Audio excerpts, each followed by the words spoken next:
el último libro de la Biblia que está en Apocalipsis, el libro de Apocalipsis, el capítulo 16, del versículo 12 al 16. Apocalipsis, capítulo 16, versículo 12 al 16.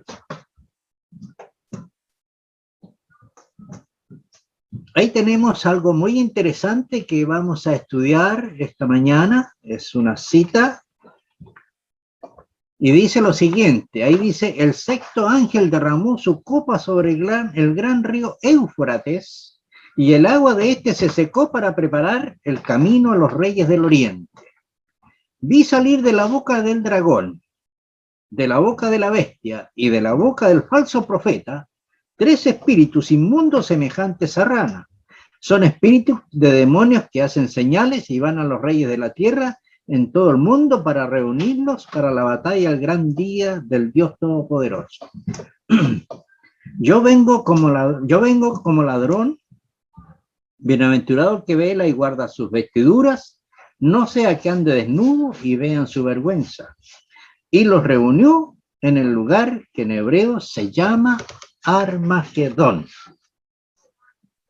Hermanos, este es uno de los pasajes que ha despertado mayor interés en el mundo sobre el tema del Armagedón. Se han publicado muchos libros sobre este tema, y por ende también han habido muchas interpretaciones, pero independientemente de lo que todo se haya publicado y de que hayan varias interpretaciones, lo que sí debemos rescatar de todo esto y lo interesante de esta cita es que dice que habrá 2 grupos y que en uno de esos 2 grupos podemos estar usted y yo. Fíjese que el versículo 15 de esta cita que acabamos de leer habla de 3 elementos que son claves para el estudio de esta mañana: ropa, desnudez y vergüenza. Y para que podamos entender este versículo, tenemos que ir al principio. Y vamos a ir al Génesis. Así que cerremos el libro de Apocalipsis y vamos al libro de Génesis. Ahí en los capítulos 2 y 3 vamos a concentrarnos un poco, porque allí encontramos por primera vez la idea de ropa, desnudez y vergüenza. Bien, vamos a comenzar. Lo primero, por el principio. Todos sabemos que Dios puso en el huerto del Edén, ¿cierto?, un árbol y que le dijo a la pareja humana que no comieran de ese árbol. El día que de él coman lejos, iban a morir. Ahora, la pregunta es, ¿cuál era la condición de Adán antes, ¿cierto?, de desobedecer? Porque todos sabemos que ellos desobedecieron y comieron de ese árbol. ¿Cuál era la condición de Adán y Eva antes de comer de ese fruto? Y la respuesta está ahí en el capítulo 2 de Génesis, el versículo 25. Ahí, la palabra de Dios dice que ambos estaban desnudos, Adán y su mujer, pero no se avergonzaban. Mire qué interesante. Ahora, veamos lo siguiente. Cuando ellos desobedecen, ocurrió un cambio. ¿Qué fue? ¿Qué fue lo que ocurrió? Entonces, para eso vamos al capítulo 3, versículo 7. A ver si es cierto que estamos en Génesis capítulo 3, versículo 7.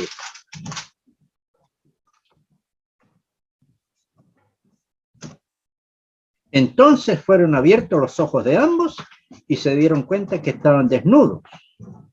Cosieron pues hojas de higuera y se hicieron delantales. Ahora, la pregunta es, ¿estaban desnudos? ¿Sí o no?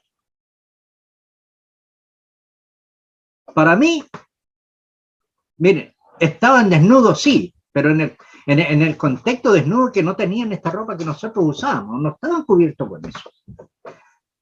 Para ellos, según lo que dice Pablo en Romanos 3:23, ahí dice, por cuanto todos pecaron y están destituidos de la gloria de Dios. Entonces, ellos los cubría un manto de luz y que estaban cubiertos con la gloria de Dios.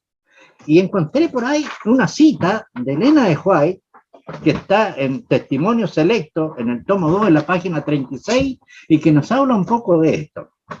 Dice, la culpable pareja tenía conciencia del pecado, temía el porvenir y experimentaba un sentimiento de necesidad, una desnudez del alma, y parecía haberse apartado de ellos el dulce amor, la paz, la dichosa y constante felicidad, y en su hogar sentían una falta de algo que hasta entonces no habían experimentado. Y ahora escuchen, por primera vez se fijaron y fijaron su atención en lo externo. No habían estado vestidos, escuche, no habían estado vestidos, sino que envueltos en luz como los ángeles celestiales. Esa luz que los aureoleaba se había desvanecido. Y después sigue diciendo, para mitigar el sentimiento de deficiencia y desnudez que experimentaban, trataron de buscar con qué cubrir sus cuerpos, porque ¿cómo podían arrostrar desnudo la vista de Dios y de los ángeles? Entonces, no estaban, como dice Elena de White, no estaban, los cubría un manto, como dije anteriormente, la gloria de Dios, y que lo ratifica Pablo ahí en Romanos 3:23. Ahora, para solucionar su problema, dice que cosieron hojas de higueras, ¿cierto? Y se hicieron delantales. Pero ahora, escuchemos lo que dice la palabra de Dios ahí en el mismo capítulo 3, el versículo 8 al 10. Ahí dice que, ¿cierto? Luego oyeron la voz de Jehová, la pareja humana, ¿cierto? Oyeron la voz de Jehová que se paseaba por el huerto al aire del día, y el hombre y su mujer se escondieron de la presencia de Jehová Dios, que andaba entre los árboles, ahí se escondieron entre los árboles del huerto. Y Jehová Dios llamó al hombre y le pregunta, ¿cierto? ¿Dónde estás tú? Y el hombre le responde, oí tu voz en el huerto y tuve miedo. ¿Y por qué tuve miedo? Porque estaba desnudo, por eso me escondí. Entonces, fíjense que ellos hicieron delantales de hojas de higuera. Y la pregunta, ¿por qué ellos todavía se sentían desnudos? Entonces la respuesta es que a pesar de ellos estaban vestidos físicamente, ¿cierto? Con hojas de higuera, estaban desnudos espiritualmente, como dice Elena White, tenía una desnudez de su alma. Y aquí aparece la otra pregunta, hermanos, y que es un paréntesis de lo que estamos hablando, fíjense que cuando Dios le dice que no coman del árbol prohibido, ¿cierto? Ellos comieron y le dijo que iban a morir, el día que de él coman morirán. Y entonces la pregunta es, ¿por qué ese día no murieron? Porque nosotros sabemos que Adán, después que comió del árbol, vivió 900 y tantos años más.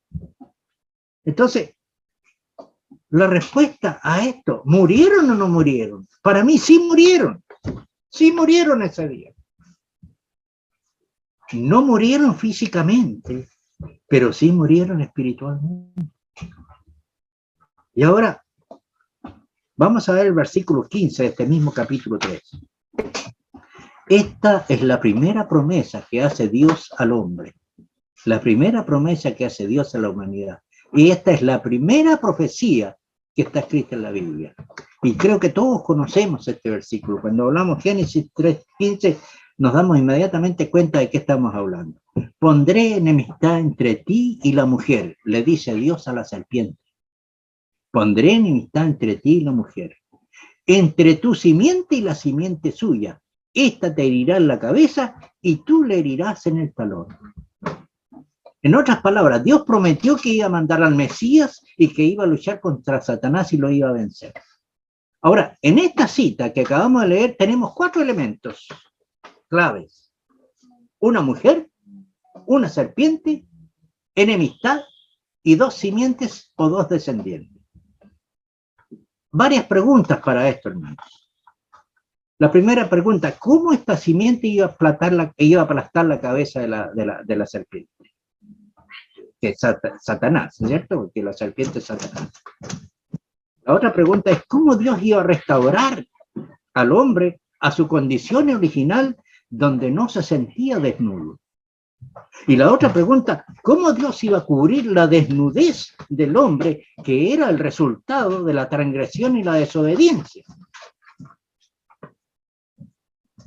Y vamos a empezar a responder esto. Fíjese que en Génesis 3:21 dice que Jehová Dios hizo para el hombre y su mujer túnicas de pieles.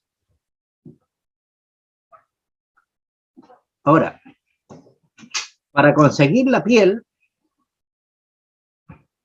hay que sacrificar un animal. Bueno, hoy día hay pieles sintéticas, pero el caso es en ese tiempo, ¿cierto? Y yo creo que para cubrir, para hacerle túnicas de pieles a los dos, yo creo que tienen que haber sido por lo menos 2 corderitos. Pero independientemente de eso, lo que Dios estaba haciendo, estaba mostrando que estos corderitos representaban al Mesías que iba a venir, es decir, estaba mostrándole a Adán y Eva, ¿cierto? Enseñándoles qué quería decir Génesis 3:15. Jesús, por su vida perfecta y por su muerte perfecta, iba a cubrir la vergüenza de nuestra desnudez. Y Dios estaba mostrando cómo lo iba a hacer. Entonces, ahí le dice, ahí en Génesis 3:15, le dice a la serpiente, te voy a aplastar la cabeza. ¿Y sabes cómo lo voy a hacer? Mandando una simiente que iba a vivir una vida perfecta, ¿cierto? Que la ley exige al hombre y la va a vivir en lugar del hombre. Y de esa manera va a ser cubierta la desnudez del ser humano. Es una tremenda promesa esta, hermanos. Y ahora necesitamos ir a otra historia. Vamos a ir al capítulo 4 de Génesis. Aquí en el capítulo 4 de Génesis tenemos la historia de Caín y Abel.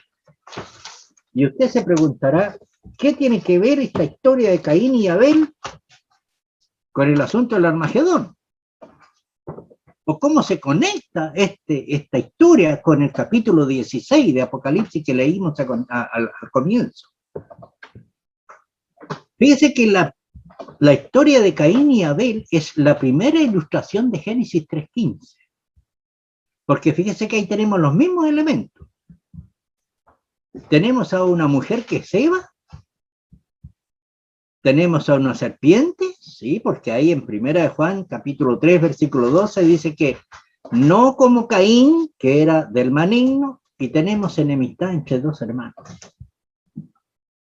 2 simientes enemistadas. Aquí tenemos, por lo tanto, la primera batalla del Armagedón en la historia. Ahí el versículo 1 y 2 de Génesis 4 dice que conoció Adán a su mujer Eva, la cual concibió y dio a luz a Caín, y dijo, por voluntad de Jehová he adquirido varón, y después dio a luz a su hermano Abel, y Abel fue pastor de ovejas, y Caín labrador de la tierra. Lo interesante aquí, hermanos, para que podamos entenderlo, aquí hay 2 hermanos, ¿cierto? 2 hermanos que fueron criados con las mismas enseñanzas, que fueron enseñados y aprendieron de la verdadera adoración a Dios. Los 2 aprendieron lo mismo, cómo adorar a Dios de verdad. Porque yo me imagino que Adán y Eva, cuando iban y hacían ese altar ahí a los pies de la puerta del jardín del Edén, me imagino, ahí iban a adorar a Dios, porque ahí estaba la presencia de Dios. Ellos ahí sacrificaban, ¿no es cierto?, lo que Dios pedía, un corderito, un animalito, ¿cierto? Pero ahora escuchen lo que dice el versículo 3. Dice, pasado el tiempo, Caín trajo del fruto de la tierra una ofrenda a Jehová. Entonces, aquí nosotros tenemos a Caín en un acto de adoración. Ahora, ¿estaba correcta esta adoración? Porque el versículo dice que trajo del fruto de la tierra una ofrenda a Jehová. ¿Estaba correcta esta adoración? ¿Estaba cumpliendo con lo que Dios pedía para que le adoren? Dios había pedido un sacrificio animal, porque nosotros sabemos y que hemos estudiado por tanto tiempo esto, que es cierto, no hay perdón de pecados si no hay remisión de sangre. Es decir, tenía que haber derramamiento de sangre para obtener el perdón de los pecados. Entonces, Caín aquí, ¿qué es lo que está haciendo? Está desobedeciendo. Está haciendo, sabiendo lo que es bueno, está desobedeciendo. Y Santiago nos recuerda a nosotros en el capítulo 4, versículo 17, que ahí dice que el que sabe hacer lo bueno y no lo hace, comete pecado. Entonces, ¿Caín pecó? Claro que pecó. Y noten lo que dice Génesis, el capítulo 4, versículo 7. Ahí Dios le está diciendo a Caín, si hicieras lo bueno, no serías enaltecido, pero si no lo haces, el pecado está a la puerta acechando. Con todo, tú lo dominarás. En otras palabras, Dios le está diciendo a Caín que está en peligro de cometer pecado. Y para cometer pecado, como dije, primero tiene que saber lo bueno y no hacerlo. ¿Ya? El problema de Caín, según mi opinión, tenía que ver con actitud y con acción. La actitud de adorar a Dios a su manera y que lo llevó, ¿cierto? Lo lleva a la acción de llevar lo que Dios no había pedido. Yo creo que vamos a un par de detalles más interesantes más adelante. Aquí en el versículo 3 y 4 vamos a leer el 3 de nuevo. Pasado el tiempo, Caín trajo el fruto de la tierra una ofrenda a Jehová. Abel trajo también de los primogénitos de sus ovejas y de la grasa de ellas. Y ahora, miró Jehová con agrado a Abel y a su ofrenda. Y de acuerdo con esto, entonces, Caín tenía tres problemas. El primer problema, al no ofrecer un cordero como sacrificio, como Dios estaba pidiendo, ¿qué es lo que estaba haciendo? Estaba rechazando a Cristo. Estaba rechazando a Jesús. Segundo, desobedece el mandato explícito de Dios. Y tercero, adoró a Dios a su manera. Y de acuerdo con estos versículos que leímos anteriormente, podemos ver claramente que aquí se trata de adoración. Yo pregunto, ¿eran religiosos los dos? La Biblia dice que sí, porque eran hermanos. Y como dije anteriormente, ellos tuvieron la misma educación, tuvieron la misma enseñanza. Se le enseñó a los dos cómo adorar a Dios de verdad. Por lo tanto, aquí nosotros tenemos una batalla entre hermanos. Fíjese que los dos levantaron un altar, los dos llevaron una ofrenda, los dos profesaron adorar a Dios. La diferencia radica en que Abel adoró a Dios como Dios le pidió, y Caín adoró a Dios a su manera.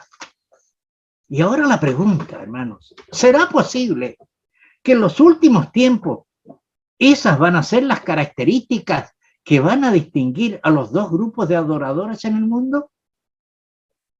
Un grupo adorará a Dios como le pide y el otro adorará a Dios a su manera. El versículo 5 dice que pero no miró con agrado a Caín, Dios no miró con agrado a Caín, ni a su ofrenda, por lo cual Caín se enojó en gran manera y decayó su semblante. Miren, interesante. Caín estaba furioso con su hermano porque no había recibido la bendición de Dios. Entonces, la pregunta es, ¿será posible que en los últimos días los hijos de Dios sean bendecidos en cuanto que no les va a faltar su pancito ni su agüita, y mientras que los que rechazan la verdadera adoración van a pasar hambre y sed? Y estoy hablando en un tiempito más cuando empiecen a pasar todas estas cosas terribles y que los hijos de Dios van a ser librados de eso, el Señor los va a proteger. La Biblia dice que sí. Y esas cosas van a poner furioso a este grupo de gente y se van a ensañar contra Dios y contra su remanente. Fíjese que Caín se enfurece con Dios y Dios trata de razonar con él. Y como también Dios hoy día trata de razonar con aquellos que adoran a Dios a su manera. Y el versículo 8 dice, Caín dijo a su hermano Abel, salgamos al campo. Y aconteció que estando ellos en el campo, Caín se levantó contra su hermano Abel y lo mató. Fíjese que Caín se desquitó con Dios matando a su hermano. Un hermano matando a otro hermano. Podemos ver que el punto de contención aquí es la adoración.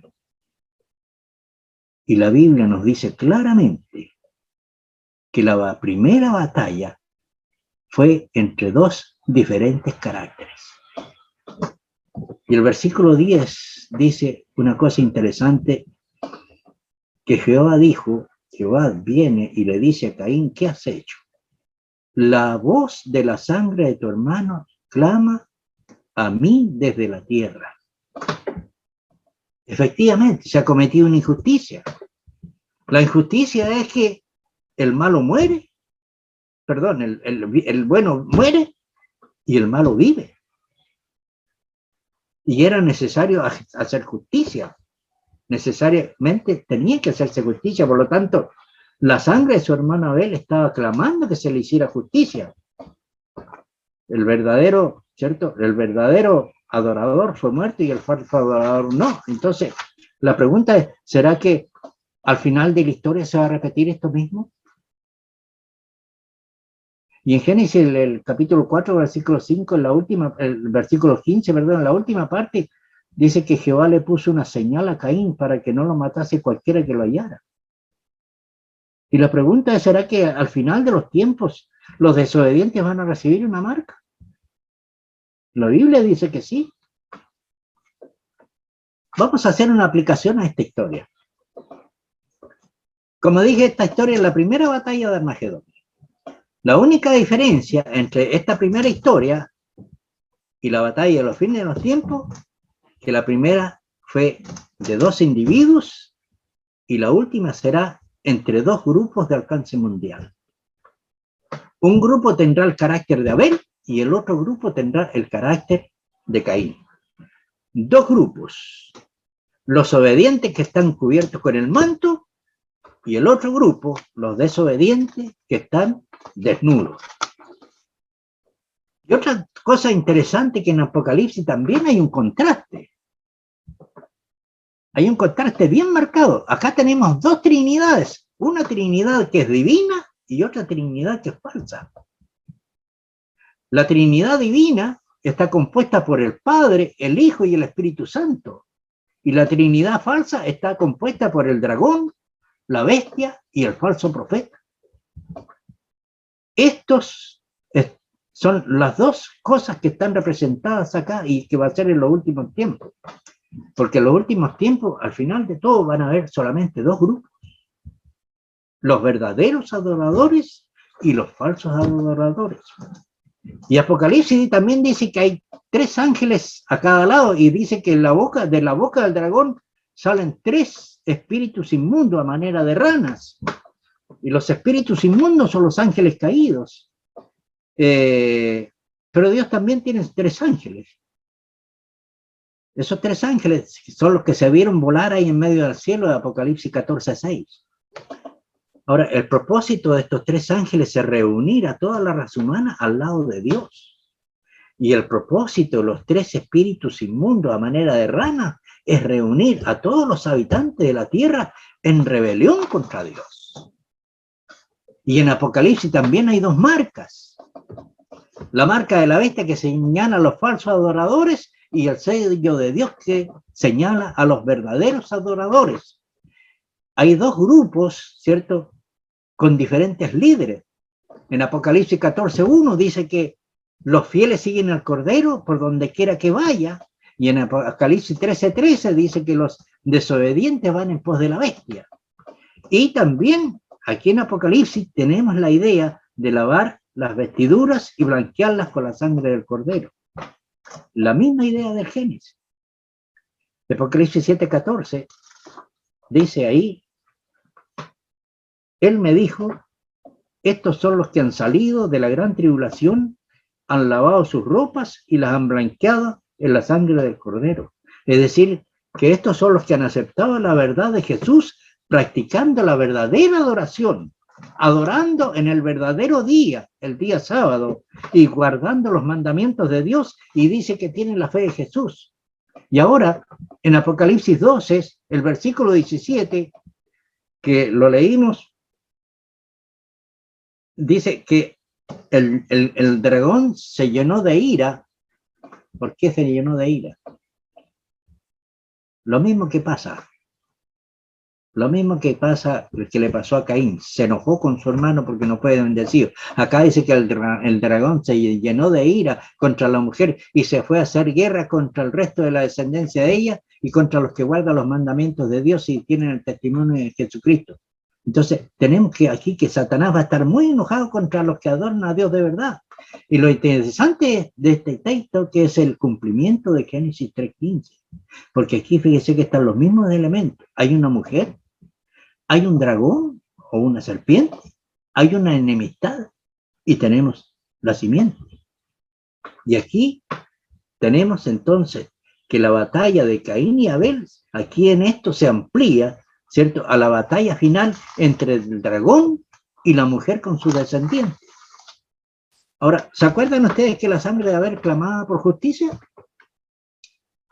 Durante la Edad Media, nosotros sabemos que durante la Edad Media hubieron muchos hijos de Dios que murieron ahí en las hogueras de la Inquisición.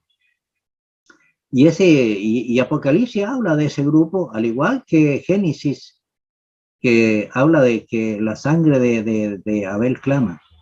En Apocalipsis capítulo 6 está esta cita, que está capítulo 6 del versículo 9 al 11. Y ahí dice: cuando abrió el quinto sello, vi debajo del altar las almas de los que habían muerto por causa de la palabra de Dios y del testimonio que tenían. Mire, Juan dice que ve debajo del altar las almas de los que habían muerto. Es decir,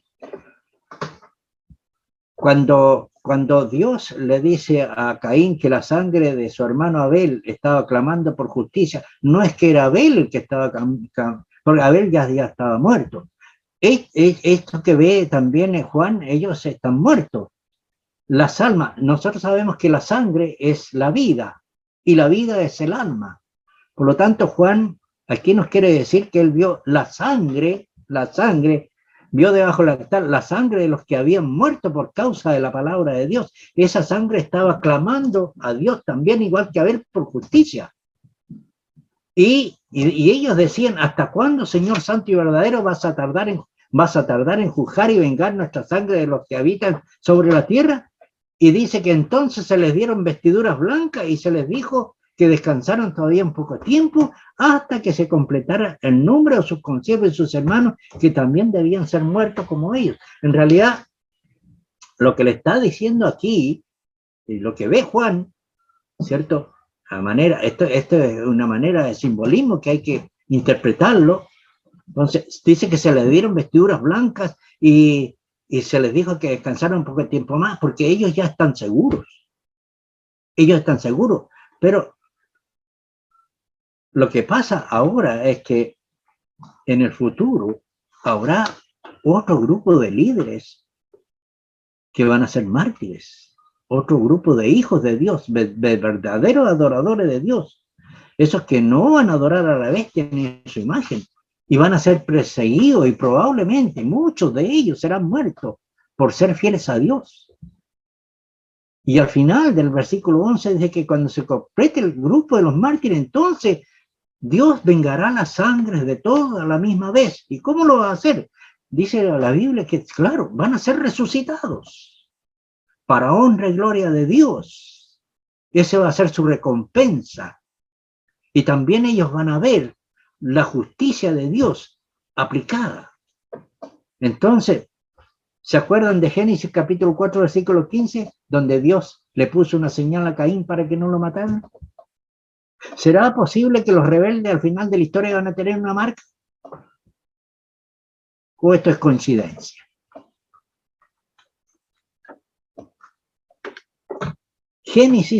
Para mí Génesis es la mejor manera de explicar la batalla del Armagedón, porque explica sobre qué se está peleando. Apocalipsis dice que los rebeldes, esos que profesan adorar a Dios y que quebrantan sus mandamientos, van a recibir la marca de la bestia. Y tal vez diga, bueno, a Caín se le puso una marca de protección. Y a ellos también. Miren, escuchen lo que dice el versículo 16 y 17 del capítulo 13 de Apocalipsis. Dice, y hacía que todos, pequeños y grandes, ricos y pobres, libres y esclavos, se les pusiera una marca en la mano derecha o en la frente, y que ninguno pudiera comprar ni vender, sino que el que tuviera la marca o el nombre de la bestia o el número de su nombre. Como vemos aquí también, esta es una marca de protección, ¿cierto? Porque los que no la tengan, no la van a pasar mal y posiblemente los maten. Y aquí termino, ya termino. Al final de la historia, la gran batalla será entre dos grupos que profesan adorar a Dios. Hemos visto a través de la historia, hermanos, los peores enemigos del pueblo de Dios. Y los peores enemigos del pueblo de Dios son otro pueblo que se dice ser pueblo de Dios. Caín profesaba servir a Dios y mató a su propio hermano. Y también hemos visto que los peores enemigos de los profetas del Antiguo Testamento eran el mismo pueblo que estaba en apostasía. ¿Quién acabó con la vida de Jesús? Su propio pueblo. ¿Quién atacó a la verdadera iglesia por 1260 años? Otra iglesia que profesaba ser cristiana. Y esto es lo interesante, hermanos. Y yo quiero rescatar un poquito del versículo que leímos. La marca de la bestia va a ser puesta ¿dónde? ¿En su mano derecha o en su frente? ¿Qué significa eso? Y esta es una opinión personal, no es un dogma adventista, es lo que yo creo. Ustedes saben que cuando uno se pone la marca en la frente es porque uno tiene una convicción y está convencida y tiene que ver con nuestra conciencia, con nuestra adoración a Dios. Pero la marca en la mano, ¿qué significa? Para mí significa que yo, teniendo convicción y teniendo conciencia, voy a permitir, por conservar mi vida, voy a permitir que sea marcado en mi mano derecha. Por eso es que pregunté, lo interesante de todo esto es, ¿en qué grupo va a estar usted y yo? ¿Voy a permitir que me marquen en mi mano derecha aunque yo sepa cuál es la verdad? Porque va a pasar. Y eso es lo interesante. Por eso es que yo quiero terminar con el versículo que leímos como lectura bíblica. Estas cosas os he hablado para que no tengáis tropiezo. Hermano, tenemos que tener claro dónde vamos. Y tenemos que tener claro a qué lado vamos a estar. Hoy día todavía podemos ser, hoy día todavía no podemos ser, ir de un lado para otro porque con lo más hemos estado haciendo, pero va a llegar el momento en que va a ser muy poco tiempo más que nosotros no vamos a poder ser neutrales. O estamos en este grupo o estamos en este otro grupo. Por eso es que el Señor dice que nos ha hablado para que no tengamos tropiezo, para que sepamos elegir. Os expulsarán de las sinagogas, dice. Y aún viene la hora que cualquiera que os mate pensará que rinde servicio a Dios. ¿Y por qué? Y esto es porque no conocen al Padre ni a mí. Hermano, ¿usted conoce a Dios? ¿Conozco yo a Dios? Para que esto pase, hermano, tú y yo tenemos que conocer a Dios de verdad. De verdad. Y como estuvimos estudiando en la lección de la escuela sabática, si yo acepto el pacto que el Señor me propone, tengo que obedecerlo, tengo que cumplirlo. ¿Y cómo lo voy a cumplir? Única y exclusivamente con la ayuda del Señor a través de su Espíritu Santo. Hermano, asegúrese de estar en el lado correcto. Amén. Que así sea.